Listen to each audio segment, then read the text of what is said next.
magsalita dahil sa pagpapakilala ni Ma'am Rachel. Kinabahan po ako. Gigit na po ako, Hana. Okay, kids, upo na kayo, anak. Makinig mabuti, ha? Na sa ating butihing ulong guro, Ma'am Annabel C. Ramos, sa ating butihin at mapagmahal na mga guro, mga kawani, mga magulang, at syempre, ang ating nagagandahan at naggagapuhang mag-aaral na magsisipagtapos ngayon. Talagang nakakataba ng puso na makita kayong lahat habang tayo ay nagtitipon upang ipagdiwang ang pagtatapos ng kindergarten class ng Greenland Elementary School. Sa ngalan ng mga mag-aaral, mga magulang, ating mga guro at mga kawani, nagpapasalamat po ako sa pagkakataon na makapiling kayo sa makasaysayang araw na ito. Magandang araw po. Tunay nga na napaka-espesyal ng araw na ito. Isang karangalan po na ako ay tumayo sa inyong harapan at magbigay ng mensahe sa mga batang ito. Kaya lubos po ang aking pasasalamat kay Ma'am Annabel at sa lahat ng mga guro sa paaralang ito dahil ako ang napiling tagapagsalita sa araw na ito. Siyempre, sa pamilya ko na kahit wala dito, sa mga magulang ko, nagpapasalamat ako dahil kung hindi po dahil sa kanila, ay wala ako sa kinatatayuan ko ngayon. Sa taong laging nakasuporta at nagsasabi na kaya ko ang mga ito at nagpo-push to grow me better, thank you for unending love and support. Habang binibigkas ko ang talumpating ito, ang pumapasok sa aking isipan ay ang aking karanasan bilang isang guro sa kindergarten sa nakalipas na 6 na taon. Biniyayaan ako ng isang oportunidad na minsan lang nangyari sa buhay at ito ay lubos na nakakataba ng puso. Naranasan ko ang mga sandali ng di malilimutang kagalakan, nakakatawang tawanan, at malalim na pagkatuto. Sa kindergarten, nagsisimula ang kababalaghan sa ilalim ng patnubay ng isang guro. Sa paglalakbay sa edukasyon, hindi lamang nakakakuha ang mga bata ng kaalaman sa iba't ibang paraan, kundi na-explore nila ang kanilang sarili.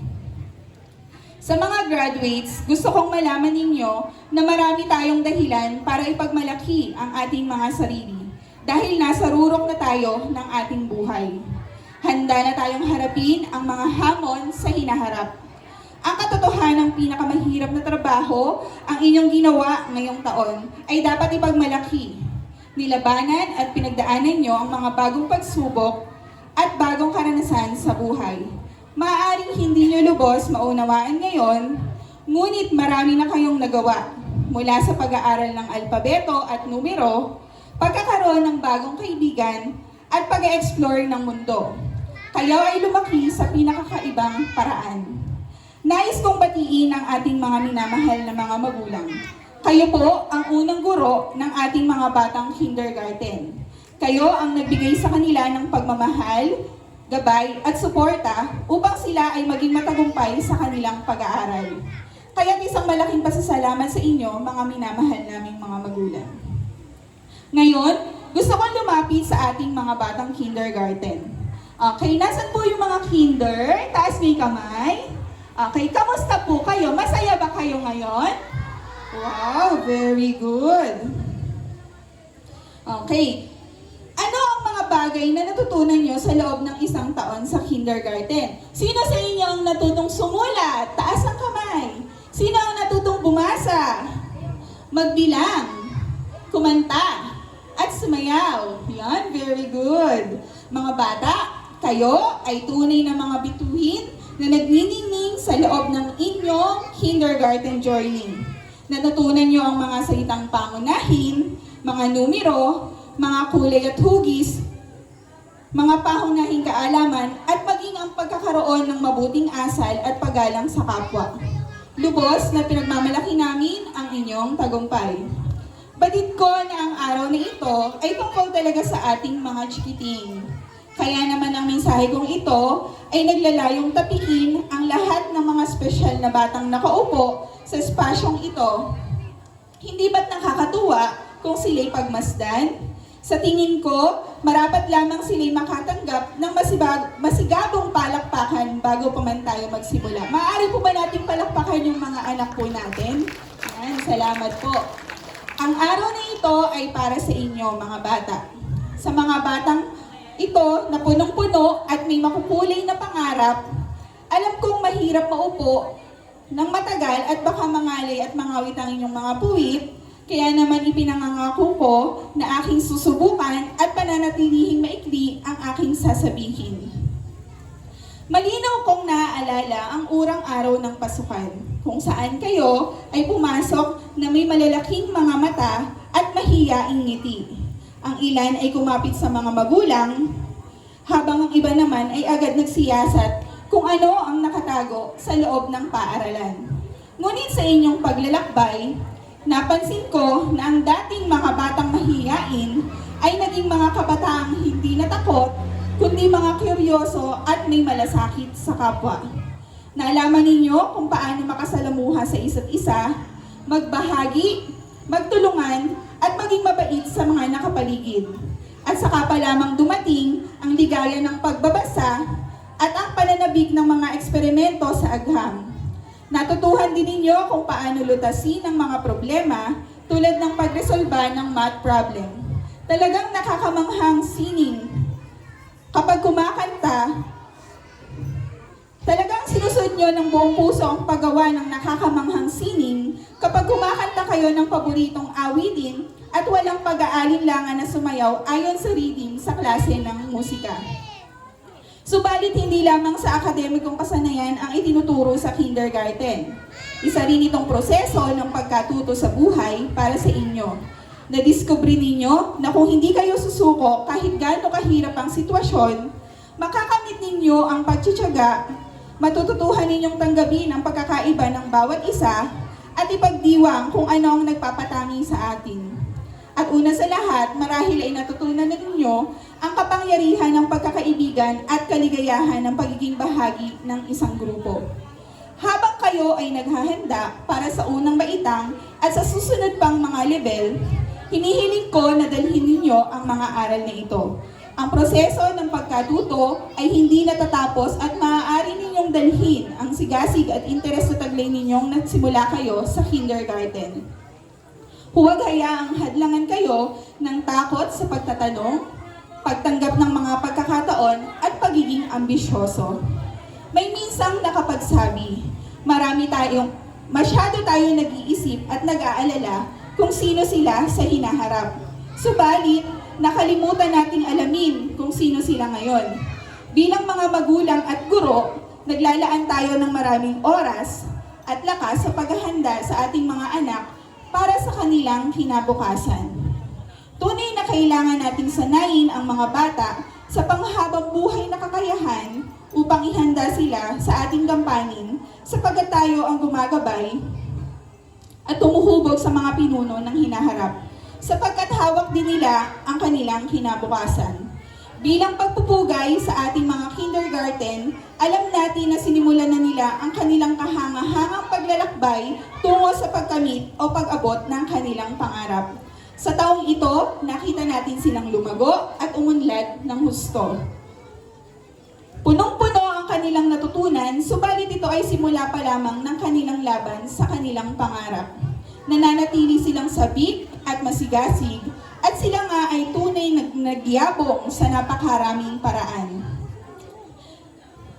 Sa ating mga magulang, mga guro at mga tagapamahala ng paaralan, kayo po ang mga taong nagtataguyod ng isang magandang kinabukasan para sa ating mga batang kindergarten. Maraming salamat po sa inyong dedikasyon, pagmamahal at walang sawang paggabay sa kanila. Taos-puso po ang pasasalamat at pagpapahalaga natin sa kanilang guro at sa lahat ng mga magulang. Salamat sa kamangha-manghang papel na ginampanan ninyong lahat na hindi matutumbasan ng kahit anong material na bagay upang mapadali ang prosesong ito. Ngayon, sa ating mga cute na chikiting na nasa aking harapan, bilang panauhing tagapagsalita, nais kong sabihin sa inyo kung gaano ako proud sa inyong lahat at alam kong proud na proud sa inyo ang inyong mga magulang sa araw na ito.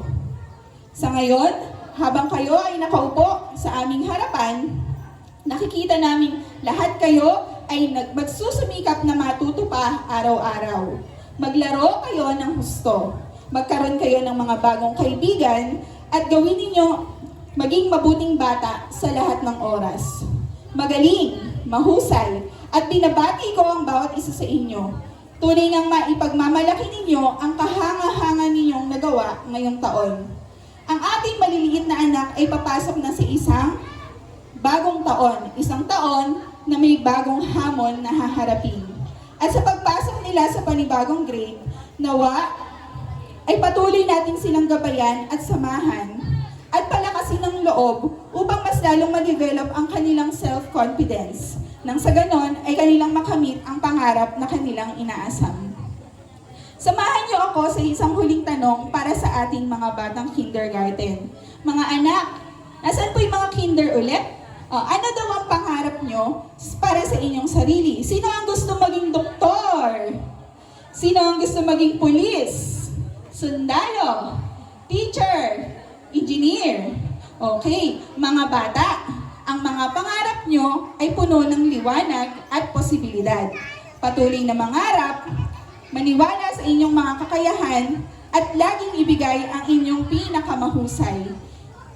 Ang bawat isa sa inyo ay may espesyal na papel sa mundong ito.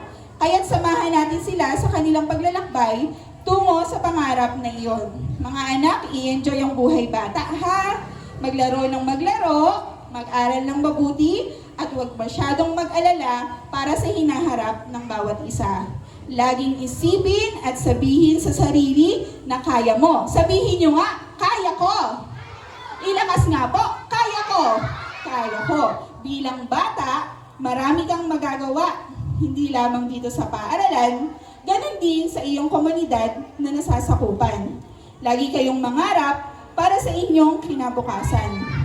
Naway panghawakan ninyo ang kamanghamanghang regalo at biyaya na natanggap nyo galing sa taas at nang magamit nyo ito sa inyong pagtanda. Sa pagtatapos ng ating mga batang kindergarten, nais kong sabihin sa inyo na kayo ay lubos na espesyal. Maraming salamat sa inyong pagiging masigasig, malikhain at mapagmahal. Sikapin ninyong ipagpatuloy ang inyong paglalakbay sa pag-aaral at pagsisimula ng pagbuo ng inyong mga pangarap. Bago ako magtapos, meron lamang akong gustong i-share na nabasa ko mula sa isang Facebook post. Para sa mga magulang at mga guro, o para sa ating lahat ito. Para po sa mga magulang, sino po sa inyo ang madalas o minsan ay naikukumpara yung mga anak sa ibang bata? Okay, alam ko po na madalas hindi natin maiwasan ito. Ngunit sabi nga sa isang Facebook post, ang mga bata ay parang isang set na gamit ng Crayola. Magkakaiba ng kulay, tulis at sukat. Maraming pagkakaiba. Ngunit sa bawat litrato, lahat sila ay nagbibigay kulay at buhay. Tulad ng isang bata, matangkad man o maliit, payat man o mataba, nagsasalita na o hindi pa, maagang natutong lumakad o hindi, marunong o hindi pa sa pagbasa at pagsulat, pare-parehas pa rin naman silang nagbibigay ng ngiti at saya sa mga tao, di ba? Lalo sa ating mga magulang. Kalmahan lang natin, pare-parehas din silang matututo sa panahong tama at panahong handa na sila. Kaya anumang kulay o personalidad ng mga ito, baka naman kaya nating iwasan ang pagkukumpara, lalo sa mga bata. Mas makakabuti siguro kung pipiliin na lang nating tingnan yung kagandahan at intindihin ang pagkakaiba nila. Hindi po ba kay ganda ng ibig sabihin ng message na ito? Sila ang nagbibigay ng kulay sa masayang mundo ng kindergarten. Kaya't hayaan po natin silang mag-enjoy habang nag-aaral. Lagi po nating tatandaan, every child is unique and special. Kung saan po, yung pagiging unique at special nila ay gagamitin nila para maka-experience o maka-discover ng iba't ibang bagay na makakatulong sa kanila sa kanilang learning sa araw-araw. Sa pangwakas, isang taos-pusong pasasalamat sa inyong lahat na nagbahagi ng espesyal na araw na ito sa inyong mga batang kindergarten. Patuloy kayong mangarap at abutin ang mga tala. Sa mga magulang, sikapin ninyong suportahan ang mga pangarap ng inyong mga anak. At sa ating mga bisita, salamat sa inyong pagdalo at pagbibigay halaga sa kahalagahan ng edukasyon. Salamat sa pagbibigay ng tiwala sa amin na maging responsable sa edukasyon at kapakanan ng inyong mga anak. Ang inyong presensya at pakikisa sa amin ay napakalaki. At lubos akong naniniwala na ang inyong inspirasyon at suporta ay patuloy na gagabay sa kanila sa tamang direksyon. Gusto ko rin pasalamatan ang lahat ng mga guro at kawani na nagdoble ng pag-unlad sa pamamagitan ng kanilang passion at dedikasyon. Ang katotohanang napakalaki ng inyong dedikasyon sa paglikha ng isang mapagmahal at masaganang lugar ng pagkatuto ay talagang nakamamangha. At alam kong dadali ng mga batang ito ang epekto ng inyong trabaho habang buhay. Laging pakatatandaan mga anak, libre lamang ang mangarap. Okay. Mga anak, mga kinder, pwede ba kayo tumayo? Nasaan po si Teacher Rachel? Tingin kayo kay Teacher Rachel lahat ha? Yung sasabihin ko, sasabihin nyo kay Teacher Rachel ha? Sabihin nyo ha, thank you Teacher Rachel for being our second mom and best kinder teacher for the whole year. I love you, teacher! Okay, punta naman kayo kila mami at daddy. Punta daw kayo kila mami at daddy. Punta kayo kila mami at daddy, kila mama at papa, kila nanay at tatay, kila lolo at lola. Okay, i-kiss at i-hug nyo naman sila. Kiss and hug. Ilagay nyo daw po yung medal nyo. Ilipat nyo yung mga medal nyo kila mami. Isuot nyo po yung mga medal nyo kila mami at daddy. Suot po yung medal kila mami at daddy. Sabihin kila mami at daddy, thank you mami and daddy sa paggabay, pag-aalaga, pagmamahal, at pagtulong sa aking pag-aaral. I love you po. Sige po, balik na sa upuan. Salamat po sa pagtatapos. Nais kong iwanan kayo ng isang sipi mula sa minamahal na si Malala Yousafzai, isang aktivista para sa edukasyon ng mga bata sa Pakistan. Alalahanin natin isang aklat, isang panulat, isang bata at isang guro ang maaaring magbago ng mundo.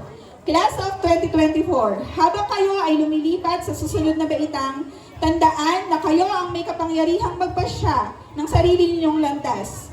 Magkaroon ng tiwala sa sarili, huwag tumigil sa pagkatuto at laging panindigan ang inyong mga prinsipyo.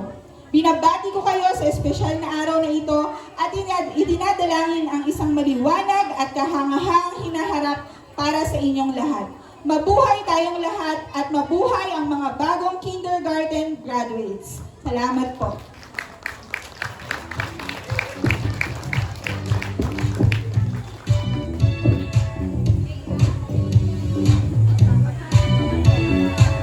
Okay, thank you Ma'am Mary Allen sa inyong very inspiring message. Isang malakas na palakpakan nga po ulit sa ating guest speaker. Okay. At ngayon naman po ay dumako na po tayo sa paggagawad po ng sertipiko para sa ating panauhing tagapagsalita. Tinatawagan ko po ang muli si Ma'am Mary Allen dito sa harap po ulit. Kasama po ang ating ulong guro, Ma'am Annabel C. Ramos, ang ating PTA President, at ilang piling guro. Okay, hayaan niyo po munang basahin ko po yung nilalaman po ng certificate. Okay.